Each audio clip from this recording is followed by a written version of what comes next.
Hi, ഇന്ന് നമ്മൾ discuss ചെയ്യാൻ പോകുന്നത് +1 ഫസ്റ്റ് ചാപ്റ്റർ ആണ്. നമ്മുടെ ചാപ്റ്ററിൻ്റെ പേര് വരുന്നത് some basic concepts of chemistry. അപ്പോൾ നമുക്ക് ചാപ്റ്ററിലേക്ക് കിടക്കാം. ഫസ്റ്റ് തന്നെ നമ്മൾ ഈ ചാപ്റ്ററിൽ പഠിക്കാൻ പോകുന്നത് മാറ്ററിനെ പറ്റിയിട്ടാണ്, നേച്ചർ ഓഫ് മാറ്റർ. അപ്പോൾ മാറ്റർ എന്ന് പറഞ്ഞാൽ എന്തായിരുന്നു നമ്മൾ ഡെഫിനിഷൻ പഠിച്ചേ? നമ്മൾ ചുറ്റും കാണുന്നതൊക്കെ എന്താണ്? മാറ്റർ ആണല്ലേ. അപ്പോൾ ഡെഫിനിഷൻ പറയുമ്പോൾ എങ്ങനെ പറയാം? മാറ്റർ എന്ന് പറയുമ്പോൾ അതിന് ഒക്യുപ്പൈ ചെയ്യാൻ എന്ത് വേണം? ഒരു സ്പേസ് എടുക്കുന്നുണ്ടാവും അവർ, അതുപോലെ തന്നെ മാസും ഉണ്ടാവും. അപ്പോൾ അതിൻ്റെ ഡെഫിനിഷൻ ഇങ്ങനെയാണ്: എനിത്തിങ് വിച്ച് ഹാസ് മാസ് ഉള്ളതും അതുപോലെ തന്നെ occupies space is called matter. Space mass ഉള്ളതും അതുപോലെ തന്നെ ഒക്യുപ്പൈ ചെയ്യാൻ സ്പേസ് ആവശ്യമായ എല്ലാത്തിനെയും നമുക്ക് എന്തെന്ന് പറയാം? മാറ്റർ എന്ന് പറയാം. ഇനി മാറ്ററിന് നിങ്ങൾ എന്ത് പഠിച്ചിട്ടുണ്ട്? 3 സ്റ്റേറ്റ്സ് പഠിച്ചിട്ടുണ്ട് അല്ലേ? ഏതൊക്കെയായിരുന്നു സ്റ്റേറ്റ്സ് ഓഫ് മാറ്റർ വരുന്നത്? സോളിഡ് വരും, ലിക്വിഡ് വരും, ഗ്യാഷ്യസ് വരും. യെസ്, നമ്മുടെ 3 ഫിസിക്കൽ സ്റ്റേറ്റിലാണ് മാറ്റർ ഉണ്ടാവുക. ഏതൊക്കെയാണ്? സോളിഡ്, ലിക്വിഡ് ആൻഡ് ഗ്യാസ് എന്ന് പറയുന്നത്. നമുക്ക് അതിൻ്റെ ഒരു ഫിഗേഴ്സും കൊടുത്തിട്ടുണ്ട്. അപ്പോൾ ഇതിലെ പാർട്ടിക്കിൾസിൻ്റെ അറേഞ്ച്മെന്റ്സ് ഒക്കെ നിങ്ങൾ ചെറിയ ക്ലാസ്സിലേ പഠിച്ചതാണ്. ഞാൻ ജസ്റ്റ് ഒന്ന് പറഞ്ഞു പോവാം. സോളിഡ്സ് പറയുമ്പോൾ അവിടെ പാർട്ടിക്കിൾസ് എന്തായിരിക്കും? വളരെ ക്ലോസ്ഡ് ആയിട്ട്, അടുത്തടുത്തായിട്ടായിരിക്കും ഉണ്ടാവുക. അതുപോലെ തന്നെ അവരുടെ അട്രാക്റ്റീവ് ഫോഴ്സ് ഒക്കെ എന്തായിരിക്കും? നല്ല സ്ട്രോങ് ആയിരിക്കും അല്ലേ, അടുത്തടുത്തായതുകൊണ്ട്. ഓക്കെ, ലിക്വിഡ്സിന്റെ കേസിലേക്ക് വരുമ്പോൾ എന്താ നടക്കുന്നത്? പാർട്ടിക്കിൾസ് കുറച്ചുകൂടെ ഗ്യാപ്പിലായിരിക്കും ഉണ്ടാവുക. കുറച്ച് വിട്ടിട്ട് ആ പാർട്ടിക്കിൾസിന്റെ ഇടയിലുള്ള ഗ്യാപ്പ് എന്ത് ചെയ്യും? കുറച്ചുകൂടെ കൂടും. അപ്പം അട്രാക്ഷൻ കുറയും. ഓക്കെ, ഇനിയിപ്പോൾ ഗ്യാസിന്റെ കേസിൽ വരുമ്പോൾ എന്താണ്? പാർട്ടിക്കിൾസ് കുറച്ചുകൂടെ വളരെ വിട്ടിട്ടാണ് ഉണ്ടാവുക. അപ്പം എന്താണ്? അവരുടെ അട്രാക്റ്റീവ് ഫോഴ്സ് വളരെ കുറവായിരിക്കും. അവർ തമ്മിലുള്ള ഡിസ്റ്റൻസ് എന്തായിരിക്കും? കൂടുതലായിരിക്കും. ഇനി ഇവരുടെ വേറൊരു പ്രോപ്പർട്ടി പറയുകയാണെങ്കിൽ സോളിഡ്സിന്റെ ഷേപ്പ്, അതുപോലെ തന്നെ സോളിഡ്സിന്റെ വോളിയത്തിനൊക്കെ പറ്റിയിട്ട് എന്താ പറയാൻ പറ്റുക? സോളിഡ്സ് പറയുമ്പോൾ അവർക്ക് എന്തായിരിക്കും? ഡെഫിനിറ്റ് ആയിട്ടുള്ളൊരു വോളിയം ഉണ്ടാവും, അതുപോലെ തന്നെ ഡെഫിനിറ്റ് ആയിട്ടുള്ളൊരു ഷേപ്പും ഉണ്ടാവും. ക്ലിയർ ആണല്ലേ? അപ്പോൾ ഇവരുടെ കേസിൽ എന്താണ്? വോളിയവും അതുപോലെ തന്നെ ഷേപ്പും എന്തായിരിക്കും? കറക്റ്റ് ആയിട്ട് ഉണ്ടാവും. ലിക്വിഡിന്റെ കേസ് വരുമ്പോഴോ, ലിക്വിഡിന്റെ കേസ് ആണെങ്കിലും വോളിയം എന്തായാലും എന്താണ്? ഡെഫിനിറ്റ് വോളിയം ഉണ്ടാവും അല്ലേ ലിക്വിഡ്സിന്. പക്ഷെ അവരുടെ ഷേപ്പ് പറയുമ്പോഴോ, ലിക്വിഡ്സ് ഏത് കണ്ടെയ്നറിലാണോ നമ്മൾ എടുക്കുന്നത് ആ കണ്ടെയ്നറിന്റെ ഷേപ്പാണ് ഉണ്ടാവുക അല്ലേ. അപ്പൊ അവർക്ക് ഡെഫിനറ്റ് ആയിട്ടുള്ള ഷേപ്പ് ഇല്ല. പകരം എന്താണ്? ഏത് കണ്ടെയ്നറിലാണോ അതിനെ നമ്മൾ ടേക്ക് ചെയ്യുന്നത് ആ കണ്ടെയ്നറിന്റെ ഷേപ്പ് ആയിരിക്കും എക്സിബിറ്റ് ചെയ്യുക. അടുത്ത് നോക്കിക്കേ, ഗ്യാസസ് ആണ്. ഗ്യാസസിന് പിന്നെ എന്താണ്? ഡെഫിനിറ്റ് ആയിട്ടുള്ള വോളിയവും ഇല്ല, ഡെഫിനിറ്റ് ആയിട്ടുള്ള ഷേപ്പും ഇല്ല. ഓക്കെ, കാരണം എന്താണ്? അവരിങ്ങനെ നമ്മൾ ഏത് കണ്ടെയ്നറിലാണോ എടുക്കുന്നത് ആ കണ്ടെയ്നറിന്റെ മൊത്തം സ്പേസിൽ അങ്ങോട്ട് ഒക്യുപ്പൈ ചെയ്യും. ഏത് കണ്ടെയ്നറിലാണോ നമ്മൾ എടുക്കുന്നത്, നമ്മൾ ചെറിയ കണ്ടെയ്നറിൽ എടുത്താൽ ആ സ്പേസിൽ മൊത്തമായിട്ട് ആ ഗ്യാസ് പാർട്ടിക്കിൾസ് ഉണ്ടാവും. വലിയ കണ്ടെയ്നറിൽ എടുത്തിട്ടുണ്ടെങ്കിൽ എന്താണ്? അവിടെ മൊത്തമായിട്ട് ആ സ്പേസ് മൊത്തം ആരെടുക്കും? ഗ്യാസ് പാർട്ടിക്കിൾസ് എടുക്കും. അപ്പൊ ഇതൊക്കെ നിങ്ങൾ ചെറിയ ക്ലാസ്സിലേ പഠിച്ചതാണ്. 3 സ്റ്റേറ്റ്സും അതിന്റെ പ്രോപ്പർട്ടീസ് ഒക്കെ കാര്യങ്ങൾ അല്ലേ. ഓക്കെ, നമുക്ക് അടുത്തത് നോക്കാം. നമ്മൾ പഠിക്കാൻ പോകുന്നത് മാറ്ററിനെ ഇനി എങ്ങനെ ക്ലാസിഫൈ ചെയ്യുന്നതാണ്. ക്ലാസിഫിക്കേഷൻ ഓഫ് മാറ്റർ ആണ് അടുത്ത് പഠിക്കുന്നത് കേട്ടോ. അപ്പൊ മാറ്ററിനെ ആദ്യം നമുക്ക് എങ്ങനെ ക്ലാസിഫൈ ചെയ്യാം? 2 ടൈപ്പായിട്ട് ചെയ്ത് വെച്ചിട്ടുണ്ട്. പ്യുവർ സബ്സ്റ്റൻസും ഉണ്ട്, മിക്സ്ചേഴ്സും ഉണ്ട്. എന്താ ഇവർ തമ്മിലുള്ള വ്യത്യാസം?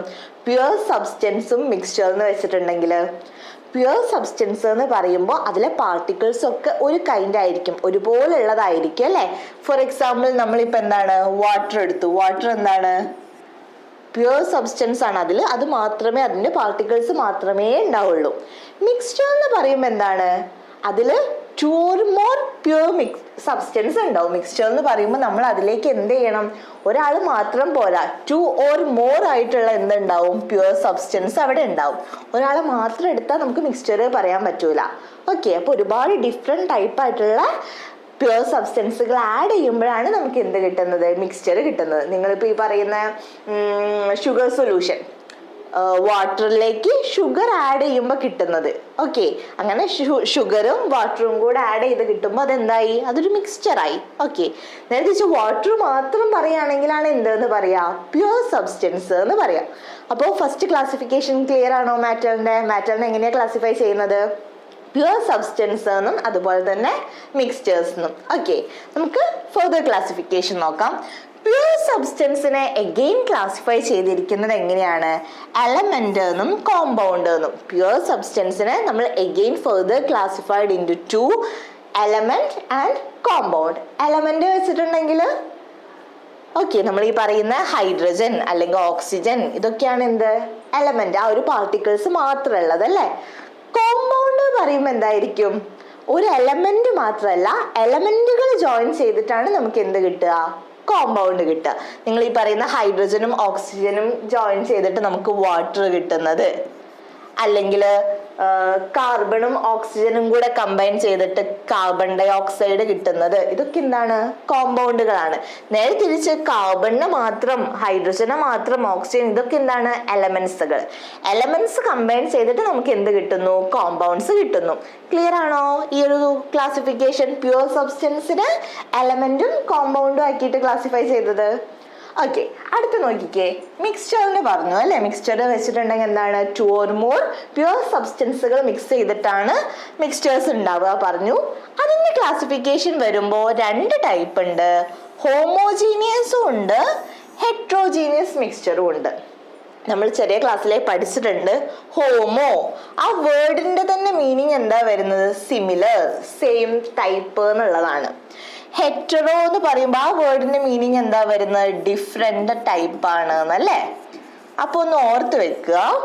ഹോമോജീനിയസ് എന്ന് പറയുമ്പോൾ അതിൽ എന്തായിരിക്കും? യൂണിഫോം കോമ്പോസിഷൻ ആയിരിക്കും. അതായത് എല്ലാ ഭാഗത്തും ത്രൂ ഔട്ട് ദ മിക്സ്ചർ എല്ലാം എന്താണ്? ഒരുപോലെ ഉണ്ടാവും, മിക്സ് ആയിട്ട് എല്ലാം ഒരുപോലെ ഉണ്ടാവും. നിങ്ങൾക്ക് എക്സാമ്പിൾ ആയിട്ട് എന്താ ആലോചിക്കാം? നമ്മുടെ ഷുഗർ സൊല്യൂഷൻ ആലോചിച്ചാൽ മതി. ഷുഗർ സൊല്യൂഷൻ എടുക്കുമ്പോൾ എന്താണ്? നമ്മൾ എവിടെ നിന്ന് ടേസ്റ്റ് ചെയ്തിട്ടുണ്ടെങ്കിലും എവിടെ നിന്ന് അപ്പിയറൻസ് നോക്കിയിട്ടുണ്ടെങ്കിലും ഒക്കെ എന്താണ്? ഒരുപോലെ ഉണ്ടാവും അല്ലെ? എല്ലാ സൈഡിലും ഒരുപോലെയാണ്, ത്രൂ ഔട്ട് കോമ്പോസിഷൻ ഒരുപോലെയാണ് എന്നുണ്ടെങ്കിൽ അപ്പോഴാണ് നമ്മൾ എന്ത് പറയാ? ഹോമോജീനിയസ്. ക്ലിയർ ആണോ? ഹെട്രോജീനിയസ് പറയുമ്പോൾ എന്തായിരിക്കും? അങ്ങനെ ആയിരിക്കില്ല, പല ഭാഗത്ത് പല പോലെ അത് നിൽക്കും. Composition through out the mixture ഒരുപോലെ ആയിരിക്കില്ല ഉണ്ടാവുക. ഫോർ എക്സാമ്പിൾ, ഇപ്പോൾ ഷുഗർ സൊല്യൂഷന് പകരം ഷുഗറും പ്ലസ് സോൾട്ടും കൂടെയാണ് ഞാൻ എടുത്തതെന്ന് കരുതാം. ഷുഗറും സോൾട്ടും കൂടെ ഞാൻ മിക്സ് ചെയ്ത് വെച്ചാൽ അതിൽ ഏത് ഭാഗത്ത് എടുത്താലും ഒരുപോലെ ആയിരിക്കും എന്ന് എനിക്ക് പറയാൻ പറ്റുമോ? ഇല്ല, അതിൻ്റെ കോമ്പോസിഷൻ എന്താണ്? ഒരുപോലെ ആയിരിക്കില്ല. നേരെ തിരിച്ച് മിക്സ് ചെയ്തിട്ട് എല്ലാം ഒരുപോലെയാണ്, കോമ്പോസിഷൻ യൂണിഫോം ആണ് ത്രൂ ഔട്ട് എന്നുണ്ടെങ്കിലാണ് നമ്മൾ എന്ത് പറയാ? ഹോമോജീനിയസ് എന്ന് പറയാ. ഹോമോജീനിയസിന് എക്സാമ്പിൾ ആയിട്ട് നിങ്ങൾക്ക് എന്താ ആലോചിക്കാം? ഷുഗർ സൊല്യൂഷൻ, സാൾട്ട് സൊല്യൂഷൻ ഒക്കെ ആലോചിക്കാം. ഹെട്രോജീനിയസ് എന്ന് പറയുമ്പോൾ എന്തായിരിക്കും? അവരുടെ കോമ്പോസിഷൻ ഒരുപോലെയല്ല, പല ഭാഗത്ത് പലതുപോലെ ആയിരിക്കും അത് നിൽക്കുന്നുണ്ടാവുക. മൊത്തമായിട്ട് മിക്സ് ചെയ്തിട്ട് ത്രൂ ഔട്ട് യൂണിഫോം കോമ്പോസിഷൻ തരുന്നതായിരിക്കില്ല. അങ്ങനെ വരുമ്പോഴാണ് നമ്മൾ എന്ത് പറയാ? ഹെട്രോജീനിയസ് എന്ന് പറയാ. ഹെട്രോജീനിയസിന് എക്സാമ്പിൾ ആയിട്ട് നിങ്ങൾക്ക് എന്താ ആലോചിക്കാം? ഷുഗറും സോൾട്ടും കൂടെ മിക്സ് ചെയ്തത് ഓർക്കാം. അപ്പോൾ ക്ലാസിഫിക്കേഷൻ ഓഫ് മാറ്റർ ക്ലിയർ ആണോ? ഞാൻ ഒന്നുകൂടെ കൺക്ലൂഡ് ചെയ്യാം. നമ്മൾ മാറ്റർ പഠിച്ചു. മാറ്റർ എന്തായിരുന്നു? Anything which have mass and occupies space is called matter. Matter നമ്മൾ എന്തായിട്ട് ഡിവൈഡ് ചെയ്തു? പ്യുവർ സബ്സ്റ്റൻസും മിക്സ്ചറും ആയിട്ട് ക്ലാസിഫൈ ചെയ്തു. ആഫ്റ്റർ ദാറ്റ് പ്യുവർ സബ്സ്റ്റൻസിനെ നമ്മൾ എന്താക്കി? എലമെന്റും കോമ്പൗണ്ടും ആക്കി. എലമെന്റ് പറയുമ്പോൾ എന്താ ആലോചിക്കുക? ഹൈഡ്രജൻ, ഓക്സിജൻ, കാർബൺ ഒക്കെ ഓർക്കുന്നു. കോമ്പൗണ്ട് പറയുമ്പോൾ എലമെന്റ്സ് കമ്പൈൻ ചെയ്തിട്ട് വാട്ടർ, കാർബൺ ഡൈ ഓക്സൈഡ് അങ്ങനെ ഫോം ചെയ്യുന്നു. ക്ലിയർ ആണല്ലോ? ആൻഡ് മിക്സ്ചറിന്റെ കേസിലേക്ക് വന്നു. മിക്സ്ചർ എന്ന് പറയുമ്പോൾ എന്തായിരുന്നു? 2 or more പ്യുവർ സബ്സ്റ്റൻസുകൾ മിക്സ് ചെയ്തിട്ട് നമ്മൾ ഉണ്ടാക്കുന്നതാണ് മിക്സ്ചർ. മിക്സ്ചർ എന്താവാം? ഹോമോജീനിയസ് ആവാം, അല്ലെങ്കിൽ ഹെട്രോജീനിയസ് ആവാം. ഹോമോജീനിയസ് പറയുമ്പോൾ എന്തായിരിക്കും? സിമിലർ കോമ്പോസിഷൻ, യൂണിഫോം കോമ്പോസിഷൻ ആയിരിക്കും ത്രൂ ഔട്ട് ഉണ്ടായിരിക്കുക. എക്സാമ്പിൾ നമ്മൾ എന്തോർത്തു? ഷുഗർ സൊല്യൂഷൻ ഓർത്തു. ഹെട്രോജീനിയസ് എന്ന് പറയുമ്പോൾ എന്തായിരിക്കും? നോൺ യൂണിഫോം ആയിരിക്കും അല്ലെ? എല്ലായിടത്തും ഒരുപോലെ ആയിരിക്കില്ല കോമ്പോസിഷൻ വരുന്നത്. അതിന് എക്സാമ്പിൾ ആയിട്ട് നമ്മൾ എന്ത് പറഞ്ഞു? ഷുഗറും സോൾട്ടും കൂടെ ഉള്ള മിക്സ്ചർ പറഞ്ഞു. ക്ലിയർ അല്ലേ? ഓക്കെ, നമുക്ക് നെക്സ്റ്റ് ടോപ്പിക് നോക്കാം. നെക്സ്റ്റ് ടോപ്പിക് നമുക്ക് പഠിക്കാനുള്ളത് ലോസ് ഓഫ് കെമിക്കൽ കോമ്പിനേഷൻസ്. അപ്പോൾ കെമിക്കൽ കോമ്പിനേഷൻ്റെ കുറച്ച് ലോ, എത്ര ലോ നിങ്ങൾക്ക് പഠിക്കാനുണ്ട്? 5 ലോ ആണ് പഠിക്കാനുള്ളത്. ഞാൻ ആദ്യം അതിൻ്റെ പേരുകളൊന്ന് പറയാം, ഏതൊക്കെ ലോ ആണ് നമുക്ക് പഠിക്കാനുള്ളത്, അതിൻ്റെ നെയിം ഒന്ന് നമുക്ക് ആദ്യം പരിചയപ്പെടാം. ഫസ്റ്റ് വൺ പഠിക്കാനുള്ളത് law of conservation of mass. Law of conservation of mass. രണ്ടാമത്തത് ലോ ഓഫ് ഡെഫിനിറ്റ് പ്രൊപ്പോർഷൻസ് ഉണ്ട്, ലോ ഓഫ് മൾട്ടിപ്പിൾ പ്രൊപ്പോർഷൻസ് ഉണ്ട്, പിന്നെ ഗേ-ലുസാക്സ് ലോ ഉണ്ട്, അവഗാഡ്രോസ് ലോ ഉണ്ട്. ഇങ്ങനെ 5 ലോ ആണ് എന്ത് ചെയ്യുന്നത് ഈ ഒരു ടോപ്പിക്കിൽ നമ്മൾ പഠിക്കാൻ പോകുന്നത്. ഓക്കെ, ജസ്റ്റ് പേര് പരിചയപ്പെട്ടു. നമുക്ക് ഓരോ ലോ ആയിട്ട് സ്റ്റേറ്റ്മെന്റ് പഠിക്കാം കേട്ടോ. ഓക്കെ, ഫസ്റ്റ് വന്നിരിക്കുന്നത് എന്താണ്? Law of conservation of mass. Law of conservation of mass. ഈ ഒരു ലോ പ്രപ്പോസ് ചെയ്തിരിക്കുന്നത് ഏത് സയന്റിസ്റ്റ് ആണ്? ലാവോസിയർ പറയുന്ന സയന്റിസ്റ്റ് ആണ്. ആ പേര് തന്നെ നിങ്ങൾക്ക് മനസ്സിലാവില്ലേ, മാസ് കൺസേർവ്ഡ് ആണ് എന്നാണ് ലോ പറയുന്നത്. മാസ് കൺസേർവ്ഡ് പറഞ്ഞിട്ടുണ്ടെങ്കിൽ എന്താണ്? നമുക്ക് ക്രിയേറ്റ് ചെയ്യാനും പറ്റില്ല, ഉള്ള മാസിനെ നമുക്ക് എന്ത് ചെയ്യാനും പറ്റില്ല, ഡിസ്ട്രോയ് ചെയ്യാനും പറ്റില്ല. മാസ് എപ്പോഴും കൺസേർവ്ഡ് ആയിട്ടായിരിക്കും ഇരിക്കുക. അതാണ് ആ സ്റ്റേറ്റ്മെന്റ് പറയുന്നത്. നമുക്കൊന്ന് നോക്കാം. Matter can neither be created nor destroyed in A chemical reaction. ഒരു കെമിക്കൽ റിയാക്ഷൻ നടക്കുന്ന സമയത്ത് ഉള്ള മാറ്ററിന്, എമൗണ്ടിനെ, മാസിനെ നമുക്ക് എന്ത് ചെയ്യാൻ പറ്റില്ല, കൂടുതലാക്കാൻ, ക്രിയേറ്റ് ചെയ്യാനും പറ്റില്ല, ഉള്ളതിന് കുറയ്ക്കാനും പറ്റില്ല, ഡിസ്ട്രോയ് ചെയ്യാനും പറ്റില്ല. ഓക്കെ, ഒരു എക്സാമ്പിൾ നോക്കാം. ഞാനിപ്പോ carbon plus oxygen which gives carbon dioxide. ഇതാണ് എൻ്റെ റിയാക്ഷൻ എന്ന് കരുതുക.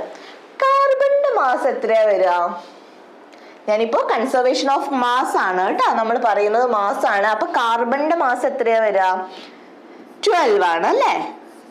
ഓക്കെ, ഓക്സിജൻ എത്രയായിരുന്നു? ഓക്സിജൻ ആറ്റത്തിന്റെ 16 ആണ്. പക്ഷെ ഇവിടെ 2 ടൈംസ് ഓക്സിജൻ മോളിക്യൂൾ ആണ്, 2 തവണ ഉള്ളതുകൊണ്ട് ഞാൻ എന്തെടുക്കണം? 16 2 ടൈംസ് എടുക്കണം എന്ന് വെച്ചിട്ടുണ്ടെങ്കിൽ എന്താണ്? 32 ഗ്രാം അല്ലേ? ഓക്കെ, കാർബൺ ഡൈ ഓക്സൈഡിന്റെ ഒന്ന് പറഞ്ഞു നോക്കിക്കേ. കാർബൺ ഡൈ ഓക്സൈഡിന്റെ എങ്ങനെയാ? കാർബണിന്റെ 12 ഉണ്ട് പ്ലസ് ഓക്സിജന്റെ 16 2 ടൈംസും ഉണ്ട് എന്ന് വെച്ചാൽ 12 പ്ലസ് 32 44 ഗ്രാം ഇവിടെ പ്രൊഡക്റ്റ് ഉണ്ടാവുന്നുണ്ട്. റിയാക്ടന്റ് നോക്കിയാലോ, 12ഉം 32ഉം എത്ര തന്നെയാണ് നമ്മൾ എടുത്തിരിക്കുന്നത്? 44. ഈ മാസിന് എന്ത് വരില്ല? മാറ്റം വരില്ല. എടുത്ത എമൗണ്ടിലും കൂടുതൽ മാസ് അവിടെ ഉണ്ടാവേ, എടുത്ത എമൗണ്ടിലും കുറയേ ചെയ്യില്ല. മാസ് എപ്പോഴും എന്തായിരിക്കും? ഒരു കെമിക്കൽ റിയാക്ഷനിൽ കൺസേർവ്ഡ് ആയിരിക്കും. ഇത്രയേ ഉള്ളൂ ഈ ലോ പറയുന്നത് കേട്ടോ. അപ്പൊ ആലോചിച്ചേ, matter can neither be created nor destroyed. അതാണ് സ്റ്റേറ്റ്മെന്റ് വരുന്നത്.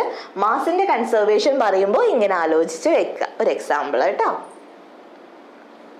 ഓക്കെ, അപ്പോൾ ഫസ്റ്റ് ലോ ക്ലിയർ അല്ലേ? 5 ലോയാ പഠിക്കാനുണ്ടായിരുന്നത്. അതിൽ ഫസ്റ്റ് ലോ കഴിഞ്ഞു. രണ്ടാമത്തെ ലോ വരുന്നത് എന്താണ്? ലോ ഓഫ് ഡെഫിനിറ്റ് പ്രൊപ്പോർഷൻസ് ആണ് കേട്ടോ. ജോസഫ് പ്രോസ്റ്റ് പറയുന്ന സയന്റിസ്റ്റ് ആണ് എന്ത് ചെയ്തത്? ലോ പ്രപ്പോസ് ചെയ്തിരിക്കുന്നത്. സയന്റിസ്റ്റിന്റെ പേരൊന്ന് ഓർത്ത് വെക്കുക. ഓക്കെ, ഇനി നമുക്ക് സ്റ്റേറ്റ്മെന്റ് നോക്കാം. A given compound always contain exactly the same proportion of elements by weight. Okay, ഞാനൊരു എക്സാമ്പിൾ പറയാം. പറഞ്ഞു കഴിഞ്ഞിട്ട് നമുക്ക് ഒന്നും കൂടെ സ്റ്റേറ്റ്മെന്റ് നോക്കാം. ഗിവൺ കോമ്പൗണ്ട് ഓൾവേസ് ഒരു ഗിവൺ കോമ്പൗണ്ട്, ഞാനിപ്പോൾ എന്തെടുക്കുന്നു? H2O, വാട്ടർ എടുക്കുന്നു. ഓക്കെ, ഇതില് എലമെന്റ്സ് എന്ന് പറയുമ്പോൾ ഏതൊക്കെയാ എലമെന്റ്സ് വരുന്നത്? ഹൈഡ്രജനും ഒരു എലമെന്റ് ആണ്, ഓക്സിജനും ഒരു എലമെന്റ് ആണ് അല്ലേ? ഒരു കോമ്പൗണ്ട് എടുത്തു, അതിൽ എലമെന്റ്സ് എന്ന് പറയുമ്പോൾ ഹൈഡ്രജനും ഓക്സിജനും എടുത്തു. ഇനി അവരുടെ വെയിറ്റ് ആണ് നമ്മൾ നോക്കേണ്ടത്. വെയിറ്റ് നോക്കുമ്പോൾ ഹൈഡ്രജൻ എത്രയാണ്? 1 ഗ്രാം ആണ്. പക്ഷെ ഇവിടെ എത്ര ഹൈഡ്രജൻ ഉണ്ടടാ? H2Oയില് 2 എണ്ണം ഉണ്ട്. അപ്പൊ നമ്മൾ എന്ത് കൊടുക്കുക?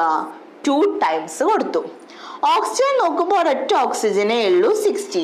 അപ്പോൾ ഹൈഡ്രജന്റെയും ഓക്സിജന്റെയും വെയിറ്റിന്റെ റേഷ്യോ ഞാൻ എടുക്കുകയാണെങ്കിൽ എനിക്ക് എങ്ങനെ എഴുതാൻ പറ്റും? ഹൈഡ്രജൻ എന്ന് പറയുമ്പോൾ എത്രയാ കിട്ടിയത്? 2 ഗ്രാം.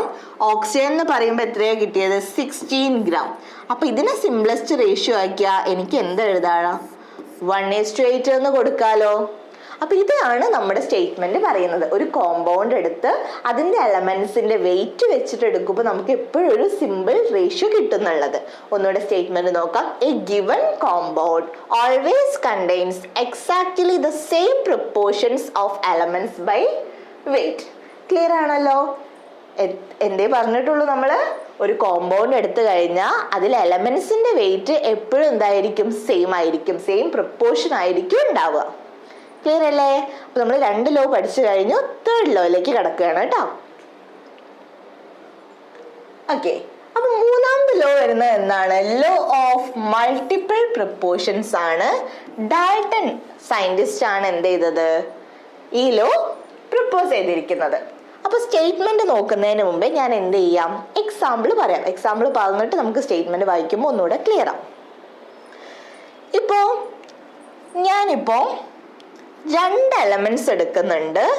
2 എലമെന്റ്സ് വെച്ചിട്ട് എനിക്ക് ഒന്നിൽ കൂടുതൽ എന്തുണ്ടാക്കാൻ പറ്റണം? പ്രൊഡക്റ്റ് ഉണ്ടാക്കാൻ പറ്റണം. ഫോർ എക്സാമ്പിൾ നിങ്ങൾക്ക് ഇങ്ങനെ ആലോചിക്കാം. ഇപ്പോൾ ഹൈഡ്രജനും ഓക്സിജനും ഞാൻ എടുത്തു. ഇത് വെച്ചിട്ട് എനിക്ക് എന്തുണ്ടാക്കാം? Water ഉണ്ടാക്കിക്കൂടെ?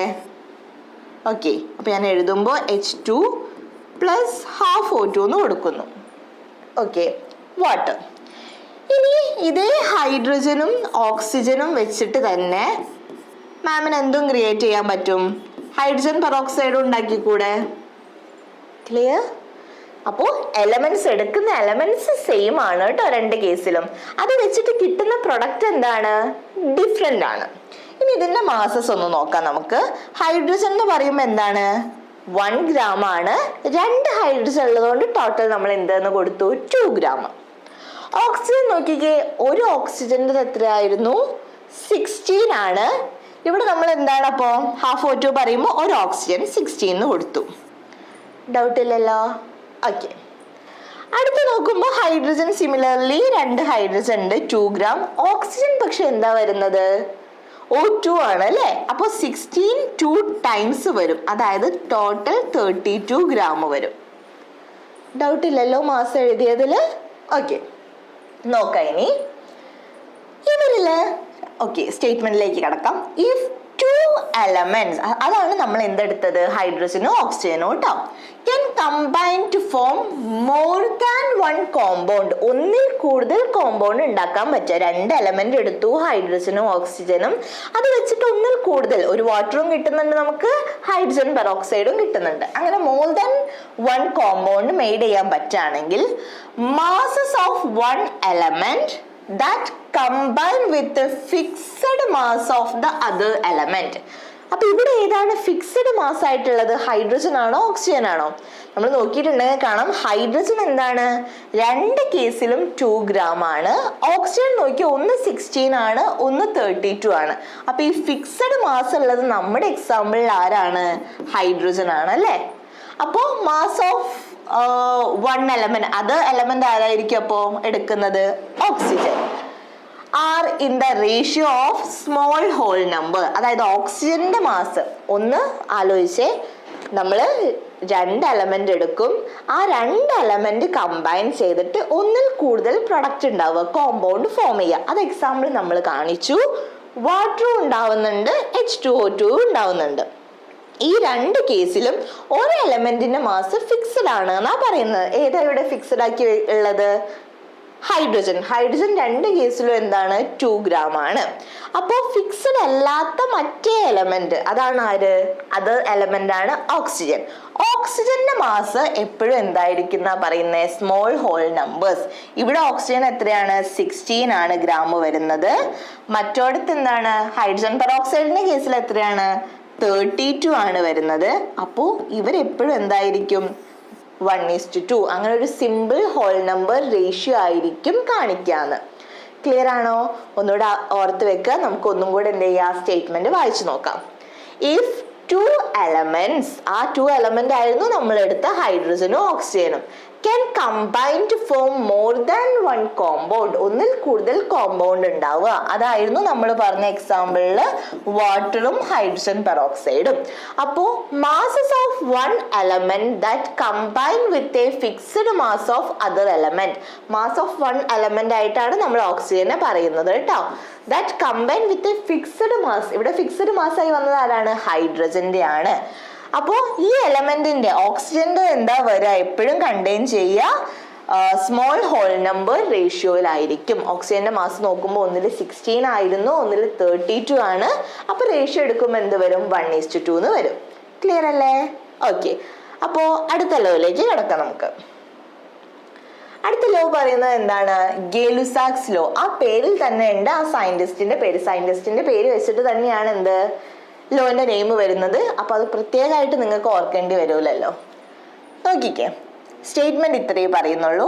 When gases combine to form. ഇത് എപ്പോഴും ഗ്യാഷ്യസ് വോളിയത്തിലാണ് അപ്ലിക്കബിൾ കേട്ടോ ഈ ലോ. ഓക്കെ.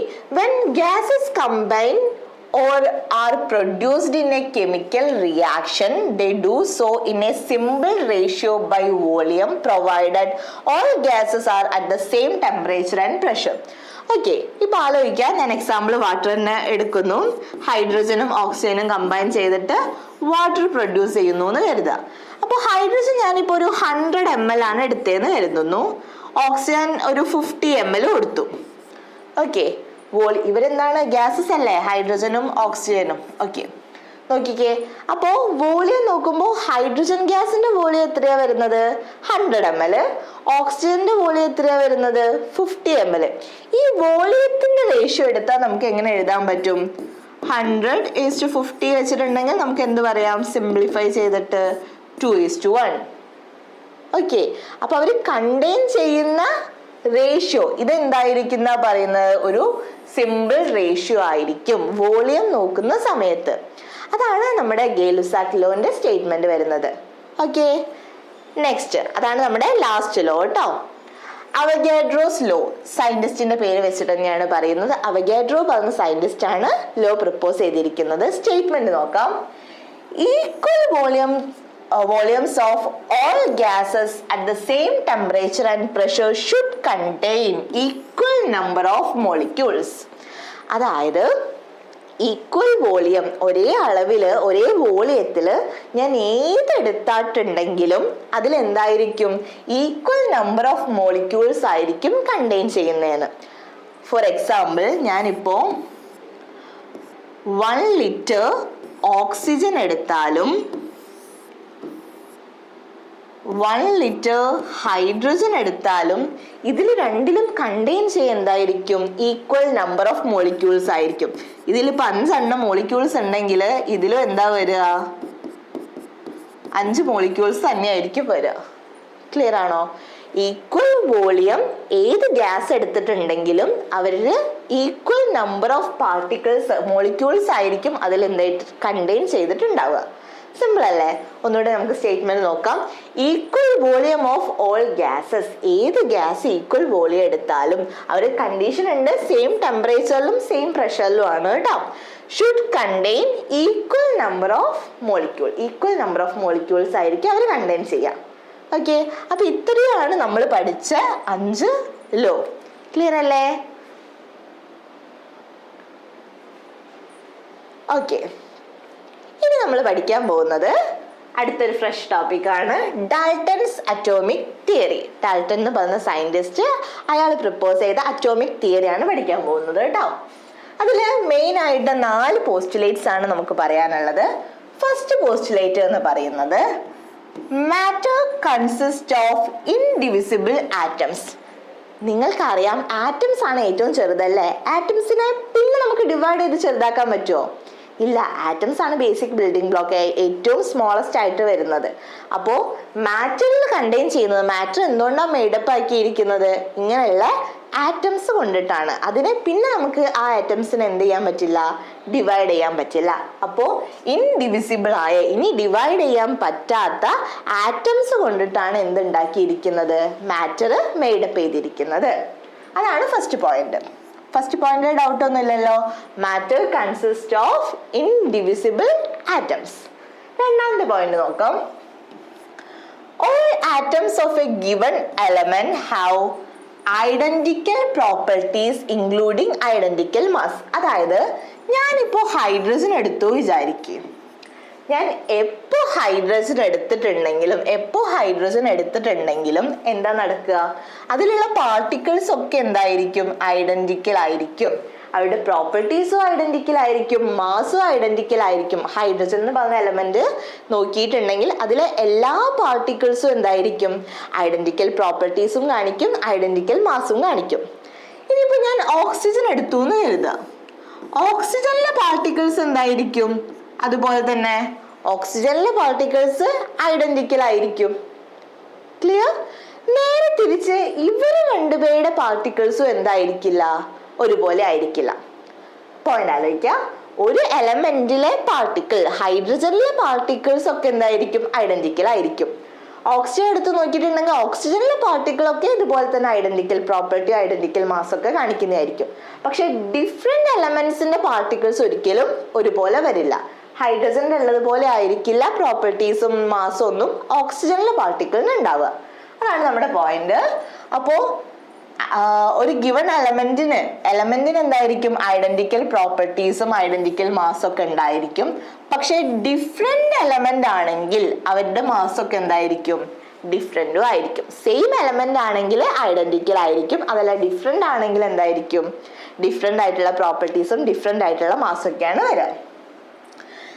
തേർഡ് പോയിന്റ് പറയുന്നത് compounds are formed when atoms of different element combine in a fixed ratio.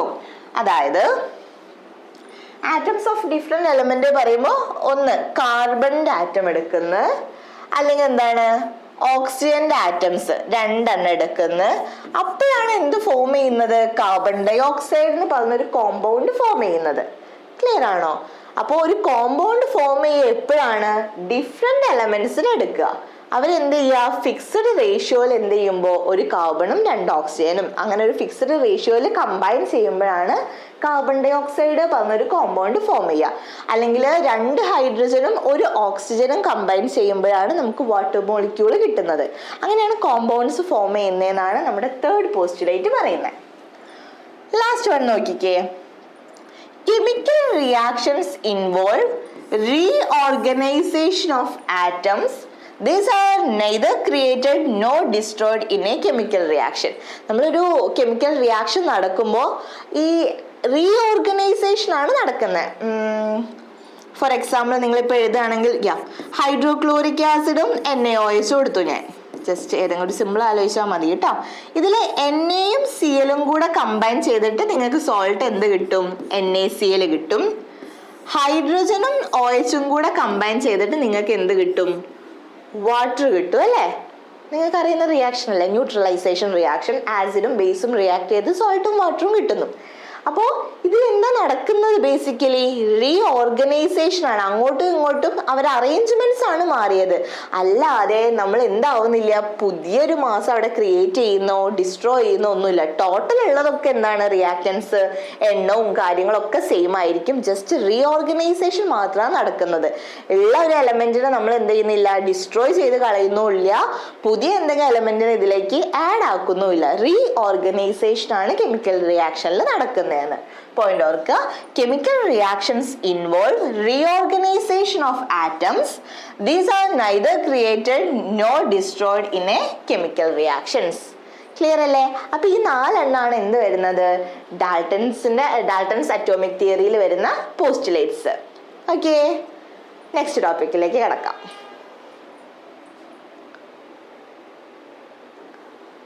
Okay, അപ്പൊ നമ്മുടെ അടുത്ത ടോപ്പിക് വരുന്നത്, കുറച്ച് ടോപ്പിക്സ് വരുന്നത് അറ്റോമിക് മാസ് ഉണ്ട്, ആവറേജ് അറ്റോമിക് മാസ് ഉണ്ട്, മോളിക്കുലർ മാസ് ഉണ്ട്, ഫോർമുല മാസ് ഉണ്ട്. ഫസ്റ്റ് വൺ വരുന്നത് എന്തായിരുന്നു? അറ്റോമിക് മാസ് അല്ലേ? അപ്പൊ നിങ്ങൾക്ക് ആ ടേമിൽ തന്നെ മനസ്സിലാവും ആറ്റത്തിന്റെ മാസാണ് അവിടെ പറയുന്നത്.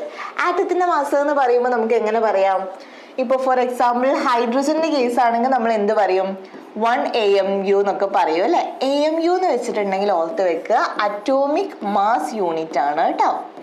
യൂണിറ്റ് പറയുന്നതാണ് അറ്റോമിക് മാസ് യൂണിറ്റ്. അതിനെയാണ് നമ്മൾ AMU എന്ന് കൊടുക്കുന്നത്. അപ്പോൾ ഹൈഡ്രജനിൽ എന്താണ് 1 AMU അല്ലേ? ഓക്സിജന്റെ കേസിൽ എന്തായിരുന്നു നിങ്ങൾ പഠിച്ചേ? 16 ആയിരുന്നു. അങ്ങനെ ഓരോ ആറ്റത്തിനും നമ്മൾ കൊടുക്കുന്ന മാസ്, അതിനെയാണ് നമ്മൾ എന്താണ് പറഞ്ഞത്? അറ്റോമിക് മാസ് എന്ന് പറഞ്ഞത്. ഡൗട്ടൊന്നുമില്ല. ഇനിയിപ്പോ ആവറേജ് അറ്റോമിക് മാസ് എന്ന് പറയുമ്പോൾ അതെങ്ങനെയാ ഫൈൻഡ് ചെയ്യേണ്ടത്, ആവറേജ് എങ്ങനെയാ കാണേണ്ടതെന്ന് നമുക്ക് നോക്കാം. ഒരു ക്വസ്റ്റ്യനിലൂടെ നോക്കാം. ക്വസ്റ്റ്യൻ ഇതാണ്: കാർബൺ ഹാസ് 3 ഐസോട്ടോപ്പ്. കാർബണിന് എന്തുണ്ട്? 3 ഐസോട്ടോപ്പ് ഉണ്ട്. C12 ഉണ്ട്, C13 ഉണ്ട്, 12, 13 ആൻഡ് കാർബൺ 14. ഇങ്ങനെ 3 ഐസോട്ടോപ്പ് ആണ് ഉള്ളത്. ഇതില് അവരുടെ എന്തും കൊടുത്തിട്ടുണ്ട്? റിലേറ്റീവ് അബണ്ടൻസ് കൊടുത്തിട്ടുണ്ട്. 98.892 ഉണ്ട്, 1.108 ഉണ്ട്, 2 × 10⁻⁻10 റെസ്പെക്റ്റീവ്ലി.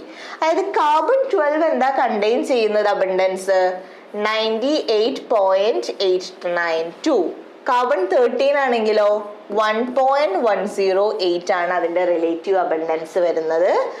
ലാസ്റ്റ് കാർബൺ 14 ആണെങ്കിൽ 2 × 10⁻⁻10. ഓക്കെ, അപ്പൊ ഇതില് നമ്മളോട് കാണാൻ പറഞ്ഞിരിക്കുന്നത് എന്താണ്? Average atomic mass of carbon will be. കാർബണിന്റെ ആവറേജ് അറ്റോമിക് മാസ് എന്താണെന്നാണ്.